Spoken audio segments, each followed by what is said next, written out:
What is going on YouTube? Welcome back to A Therapeutic Edge.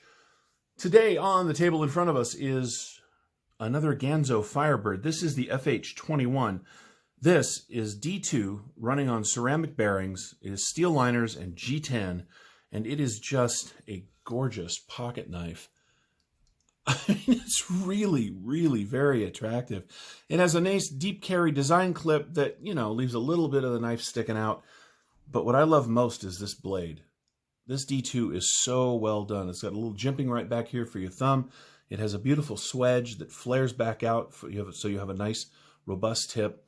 It is very thin behind the edge. There is nothing to interfere with the cutting path. And the action on this thing is out of this world. And this is about $27, $28, something like that. You cannot beat this with a stick. The backspacer actually has a riser that has the lanyard hole in it if you were interested in such a thing. It is very clean beyond that. It has only 2 small screws in the back, and they are very small, which means they're not great for disassembly. Keep that in mind. And a nice pivot. Of course, I tend to get my knives in black when possible. This is a really good knife to drop in the pocket. This is part of the FH series, as I said. This is, again, the 21. God, that action is so good. Look, again, Ganzo makes knives that are phenomenal on the wallet and excellent in the hand and very, very useful. Now, this actually is not one of my favorites.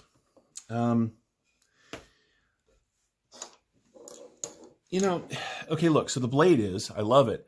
But the design on the handle runs into that space that I've talked about many times. This shaping right here means that for me, this back area of the knife basically falls right in my pinky. Now, it's small enough and my hands are big enough that it doesn't really bother me that much. But, well, let's bring out something we reviewed recently. As you can see here on the Ruger LCK, it's just one straight line, which means even though it's a little small for me, my hand fits it beautifully. They overshaped this a little bit for my comfort.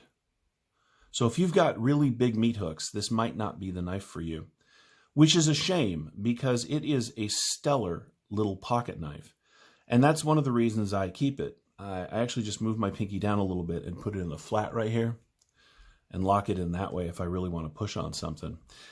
But if this had just been straight or if this had been rounded, I wouldn't have had any of these problems. But that's okay. At this price point, it doesn't have to be perfect, and I don't feel bad about having it in the collection. I can enjoy it for the action and for the really well-done D2 steel. And the fact that I have a knife that I'm comfortable handing to literally anyone who wants to borrow a pocket knife that I know will serve them well, and yet I don't care if they screw it up because I can afford another one. As opposed to some of my knives, which I never let out of my hands. I mean, I'm not letting somebody borrow my malice. Oh, no. No, I'm not. Because this is an expensive knife. But this, which will cut 99% of the same things as this, and equally well, I will loan to almost anyone, as long as they don't show me that they can't possibly handle a knife safely. That's another conversation. I think that's really the point of these budget knives. And particularly in this day and age, there was a time not that long ago that the phrase budget knife meant crap. It just did. It meant Smith & Wesson stuff. Heavy, bad steel, bad action, but hey, it was only $10, $15, $20. But today, we are living in this sort of kick-ass time, especially for beginning knife collectors or knife enthusiasts, when you can get so much knife for very little money. Now look, $30 it's money. It's not no money.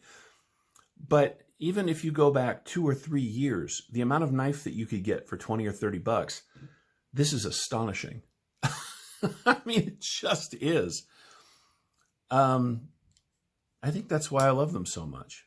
I don't have any reason to keep buying these Ganzo, the FH series, and some of the new FB series, but I'm so fascinated with how much knife you get for such a little amount of money that I keep bringing them into the collection, which means I'm going to keep sharing them with you. Now, it's a little bit like the new CJRB knives. Those are very good, and they're $35. For $5 less or $6 less, you can get something like this. A few years ago, that was impossible. There was no way you were going to get D2, bearings, G10, done so well for 30 bucks. It just wasn't going to happen. But here we are. And so I might as well enjoy it while it's happening. Which brings us back to this, the FH21. While it isn't my favorite Ganzo, it just isn't. It is a very good pocket knife and should be treated as such. Now, in most of my Ganzo videos, I say the following, so I'll say it again here. Yes, I know. Ganzo has a problem with homages. Imitations? I don't know. They have a problem there. And I recognize that. I also know that in the last year, and I've said this before, so I'll say it again, they have put a ton of effort into showing that they are capable of so much more. And since we know that they aren't just going to go away, one of the things we can do is support them when they make good knives by buying the good knives and leaving the other ones alone. Because I guarantee you, no company on the face of the earth is going to make products that don't sell. So if we want them to make good budget knives in good steel with attractive designs that aren't imitations of other things, this is how we do it. We vote with our wallets. Yes, we do. We show them that we are interested in original designs that are well made. We push the market in this direction, and then we will get more of this and less of that other stuff. Of course, that's up to you guys. It's not up to me. I'll do my part. Now, having said all that, if Chinese knives are still not your thing, although I cannot for the life of me understand that logic anymore, that's fine. You don't have to get one of these. There are a myriad of options out there for you that cost similarly at this point that are made supposedly by American companies, but I doubt very much all those parts come from America, but that's another conversation. For now, let's wrap this up. This is the Ganzo Firebird FH21. It is a D2 blade that is very slicey. It is running on bearings, and it has a stellar action for such a light blade. It rides the pocket exceptionally well. It's got a very nice lanyard hole.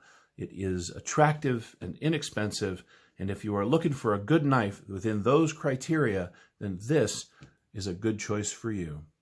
Anyway, sorry about the rant there in the middle. Thank you so much for watching. If you have any questions about this or any of my knives, feel free to ask down in the comments below.